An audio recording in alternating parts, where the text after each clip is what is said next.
To the crisis in Afghanistan. Major developments there. The Taliban drawing what it's calling a red line, saying it will not accept extending the deadline for the U.S. to get out of the country.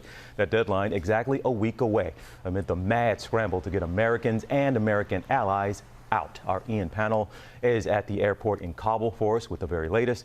Ian, hello. Yeah, TJ, good morning. From Hamid Karzai International Airport, this is now the epicenter of what the president calls one of the most difficult, largest airlifts in human history. And being here, you can see why. All around us are refugees desperate to get out. And all the time, we're seeing these large military transport aircraft landing and taking off from America, from Germany, from other European and NATO countries. Although thousands of people are now being rescued and moved safely out of the country, there are still tens of thousands, just hundreds of yards from me, still desperate to get through and get out. This morning, amid mayhem around Kabul's airport, evacuations are ramping up. With the August 31st deadline to withdraw all military forces now just 1 week away, U.S. officials reporting helicopters and troops were sent into Kabul to extract Americans and airlift them to the airport. But many Americans and thousands of Afghan allies remain. President Biden indicating the pullout could be pushed back, but the Taliban saying failure to meet the deadline will cause mistrust, claiming it's their red line. If they are intent on continuing the occupation, so it will provoke a reaction. Adding to the chaos, the possibility of an airport attack from ISIS-K, the branch of ISIS terrorists here in Afghanistan, who could exploit the volatile situation. US and coalition forces now moving quickly.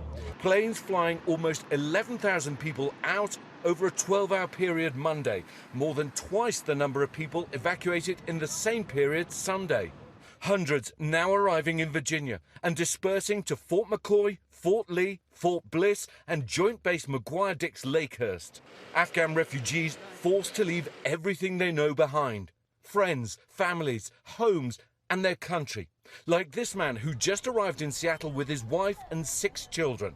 He was a translator for the US and owned a clothing business in Kabul. It was hard, it was very hard. Just I left it everything for there. My family, my business, my house. At Dulles Airport outside Washington, D.C., this Afghan and his family speaking with ABC's Gio Benitez. He worked for the American government for more than 2 years. This is his first time in the United States. A lot of relief. Now I think we are safe here. Yeah. So, of course, the key question this morning, given that we're now just 7 days away from that August 31st deadline, is whether or not they're going to have enough time to get all of the people out.